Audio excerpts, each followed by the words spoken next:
శ్రీరాముడు ఎందరికో ఇలవెలుపు. అందుకే భక్తి పారవశ్యంతో రాముల వారి దయ అంటాం, రామానుగ్రహం కోరుకుంటాం. ప్రజలందరూ సుఖ సంతోషాలతో ఉంటే రామరాజ్యం వచ్చిందంటాం.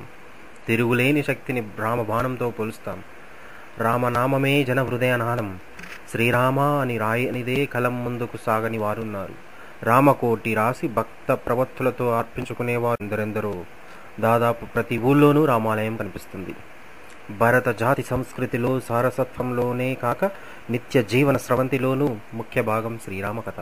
ముఖ్యంగా తెలుగువారికి రామకథకు ఉండే బంధం ఎంతో గాఢమైంది. రామకథ చదివినా విన్నా తెలుగువాడి గుండె గోదావరిలా ఉప్పొంగుతుంది.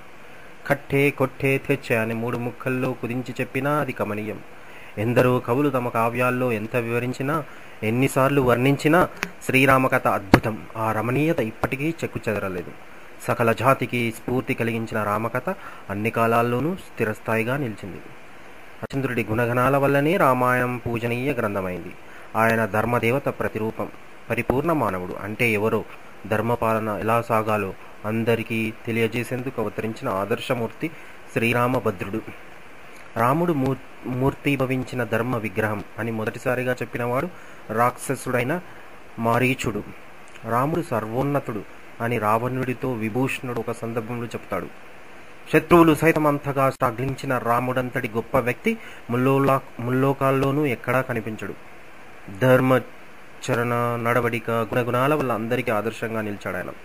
వాల్మీకి శ్రీరాముడిని సత్యవాది, దయాళువు, మృదు స్వభావి, ప్రియభాషి, స్మితభాషి, పూర్వభాషి అని వర్ణిస్తాడు. సర్వసమహ అని కూడా కీర్తిస్తాడు. అంటే రాముడి దృష్టిలో రాజగురువు వశిష్ఠుడు మొదలు భక్త శబరి వరకు అందరూ సమానమే. ఆయన అందరినీ గౌరవించేవాడు, సమానంగా ఆదరించేవాడు. వానరసేన పట్ల కనబరిచిన ప్రేమనే విభీషణాదుల విషయంలోనూ చూపించాడు. అందుకే ఆయన మర్యాద పురుషోత్తముడిగా పేరొందాడు. పితృవాక్య పరిపాలకుడిగా వాసికెక్కిన ధన్య చరితుడు రాముడు.